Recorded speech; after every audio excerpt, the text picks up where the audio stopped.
Hello and welcome to our next installment of 20-Minute Tuesdays here from the Innovation Learning Center at the University of South Alabama. We're happy to welcome Dr. Christopher Parrish today from the Leadership and Teacher Education Department, who's going to talk to us about how he has taken team-based learning to his online courses. So throughout the broadcast today, please type your questions and comments in. We're going to be happy to answer all of those, and we are going to hear from Chris now about the integrated online model. Chris? Thank you, David. So we're going to be talking about team-based learning today, and before we got started, I thought it'd be a good idea to kind of look at a quick overview of some of the components of team-based learning.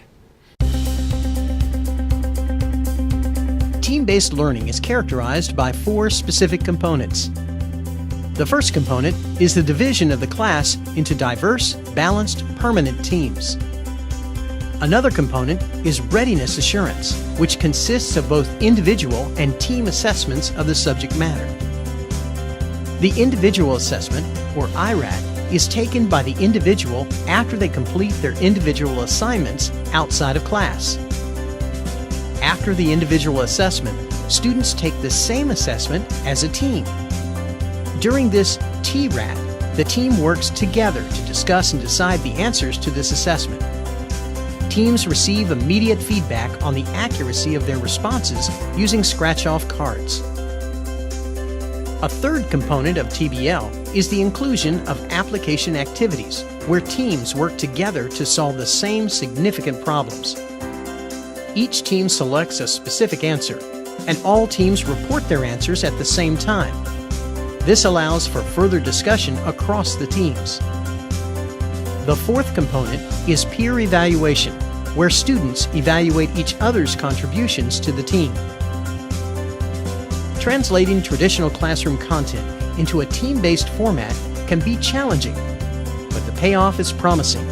Students that are more critical in their thinking and more collaborative in their learning.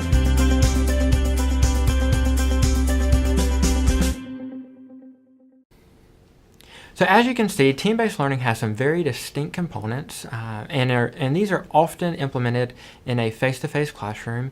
And I myself have even implemented team-based learning in a face-to-face classroom. And the hard part for me was I was teaching online, but just felt like a different professor or instructor from when I was able to implement team-based learning in a face-to-face classroom. And so I partnered with Julie Estes, who is over team-based learning at the university, and then also David Williams, who does a lot with the technology and distance learning. And we created a course design model to bring team-based learning into the classroom, or into the online classroom. And we were able to implement that in the spring and summer of this past year, and really have learned a lot that I would like to share with you. What we're calling the integrated online model has two components, and that is the synchronous component, which is how we start every module. All the students come together in a video conference setting, and there we really complete the readiness assurance process, which is that IRAT and TRAT, and then also one or more of the application activities. And then after that class, the teams engage in typically one or two application activities, and they do that asynchronously, or they can also kind of schedule meetings to get those completed. I mentioned this synchronous component of the model, and I wanted to give you a little bit of a snapshot of what that looks like kind of from my perspective, and then also from the student's perspective. And so if you look here, this would be us on a Monday morning in the spring, and not quite sure what we're doing, but I can see all of my students and they can see me.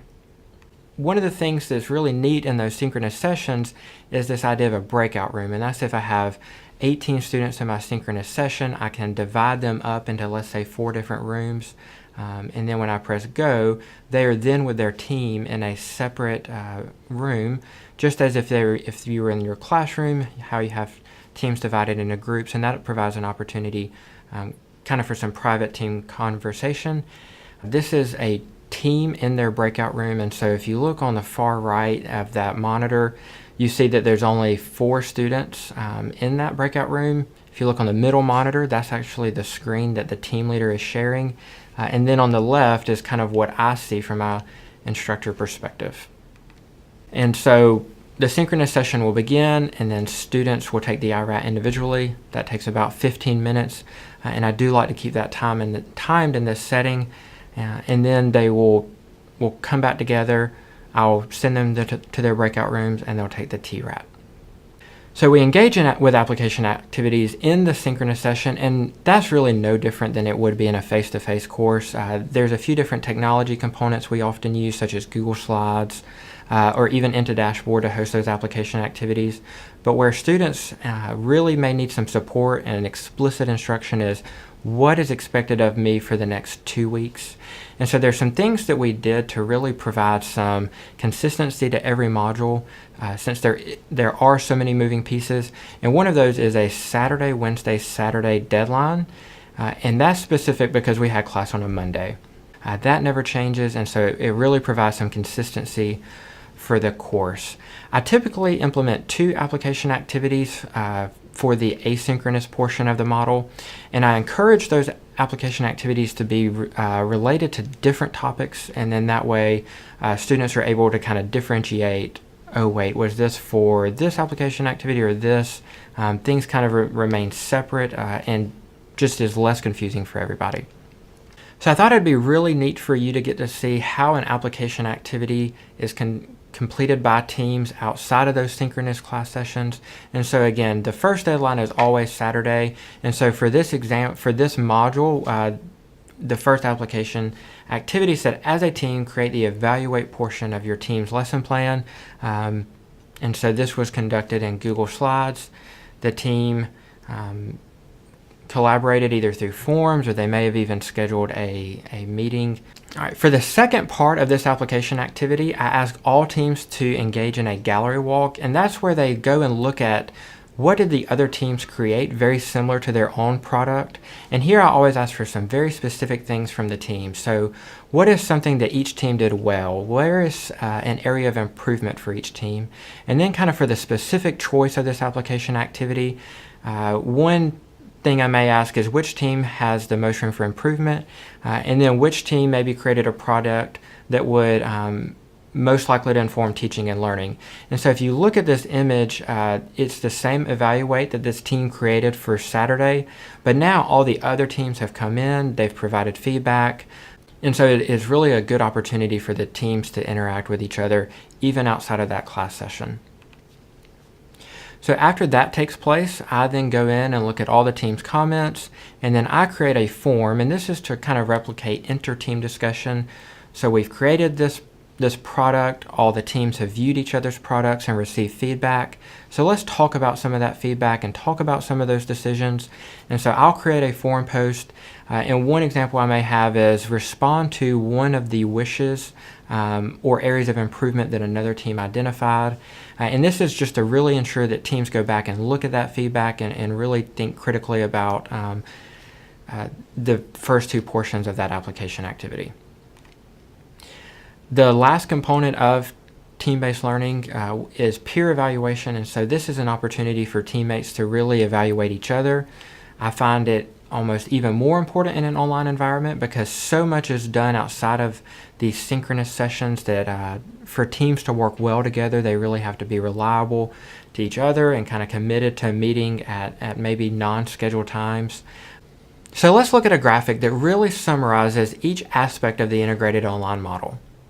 Looking at the left side of this, we have our synchronous meeting that again includes the IRAT and the TRAT, followed by a clarifying lecture, and then we have our application activities that really take up a good portion of that synchronous meeting. We then have our asynchronous components that follow, and there is where the teams engage in their 2 application activities, and the most important thing there is they have these 3 deadlines, and they're kind of visible in these pieces. So the great thing about this model is it's not just a model. This is something that we have implemented 2 semesters here at South with 2 different groups of students.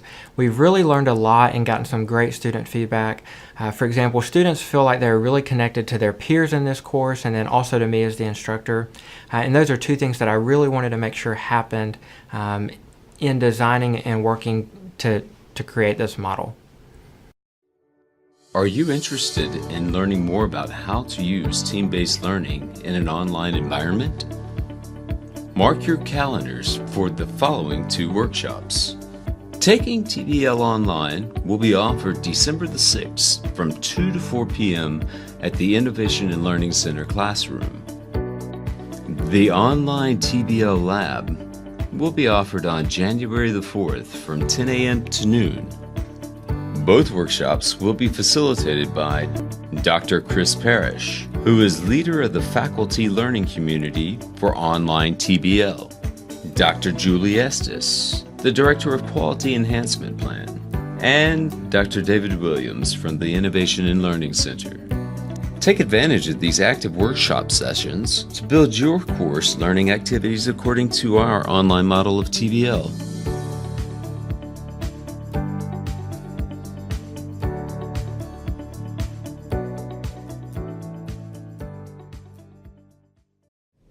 Thanks, Chris. That's a lot of really great information about how you have taken team-based learning, which is a really helpful instructional strategy for our online classes. The first thing that comes to mind, though, after watching all of what you've done and looking through the model and all of the specifics, is why. So what motivated you to really want to pioneer of taking TBL to online in the way that you have?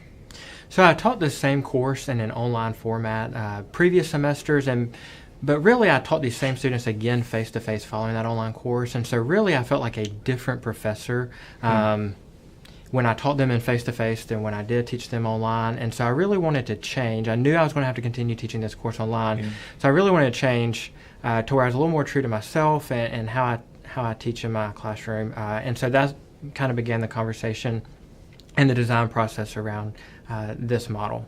And I think it's really important for us to be always thinking about quality of course designs, period, no matter what modality, but particularly online courses, because there's a larger and growing market share for online courses with every passing week. We had a question that popped up on Facebook Live that I'd like for you to address.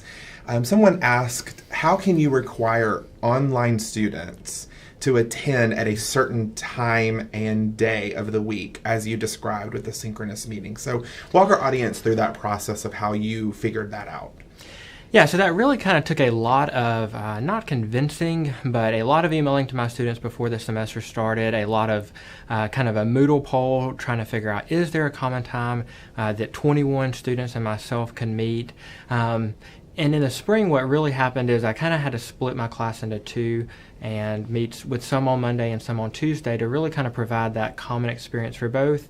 In the summer, what we did is we just attached a time and day to that online course. And when students registered for that course, they understood they were obligated to attend at that time. But really just trying to convince students that this is only going to take place about 7 times within an entire semester, and that we really see the value in doing this, and we just ask that they kind of jump in and participate with us. All right, so you've got you convincing that it's going to be valuable. Let's talk about what a lot of people out there are likely thinking. What was the feedback from the students? What sort of data has been gathered about their experience? Speak to end of course evaluations. Speak to what you have learned from the students that have experienced this model.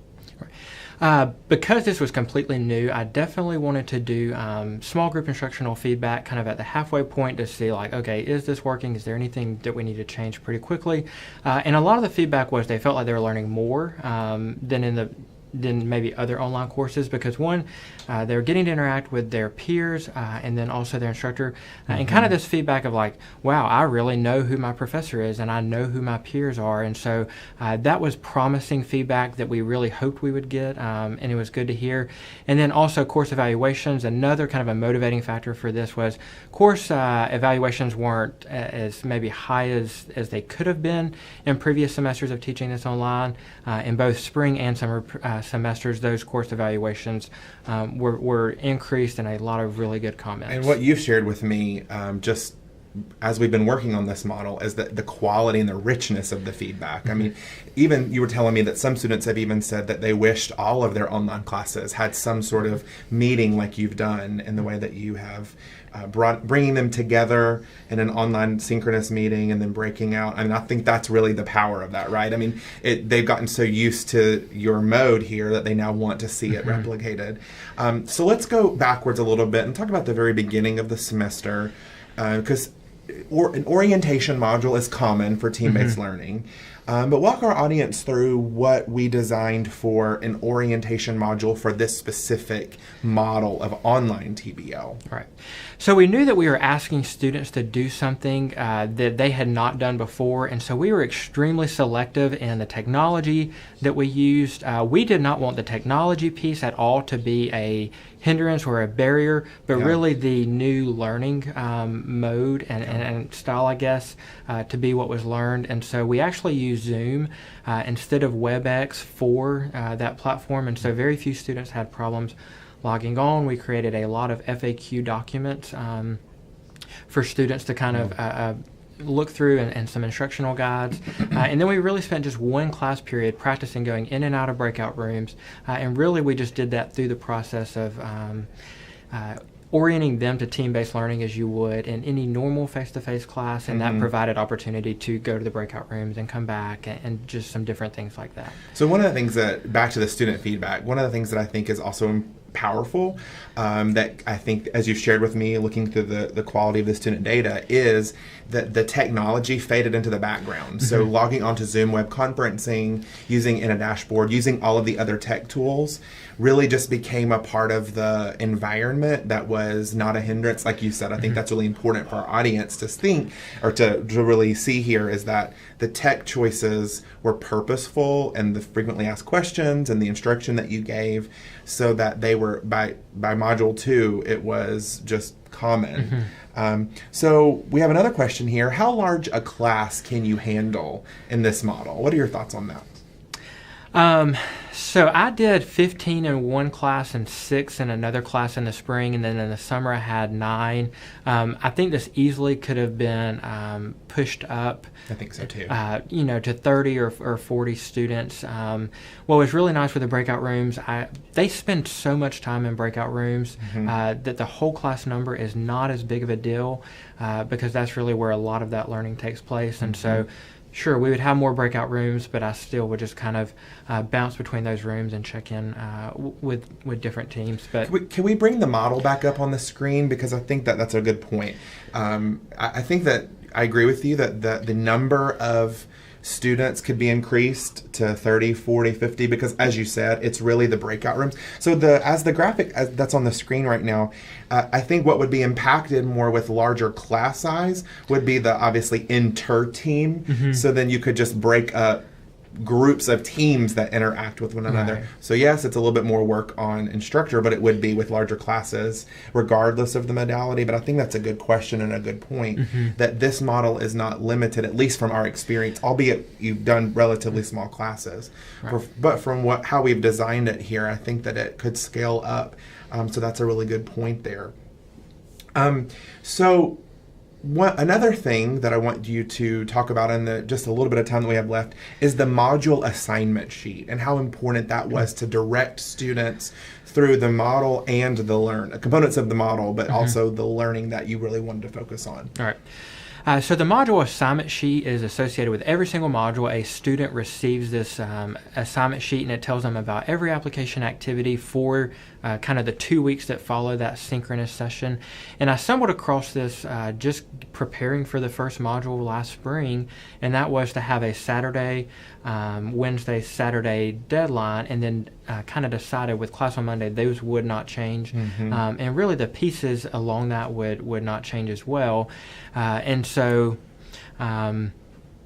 at the end of every class, I made sure I really left about 15 or 20 minutes to go over that module assignment sheet in detail. And I think that's what really kind of led to some of the success and students just knowing what to do. A lot of extra attention and being explicit in. And I think that's the key. Explicit detail, directing the students so that there's no question. So Thank you so much, Chris, for coming and sharing the IO model. If you're interested in learning more about the integrated online model for team-based learning, we have sessions coming up in December and in January here at the Innovation and Learning Center, where we will work with you to apply this model to your class so that you can bring team-based learning to the online environment for your classes. Thanks so much for watching this 20 Minute Tuesday. We'll see you again next time.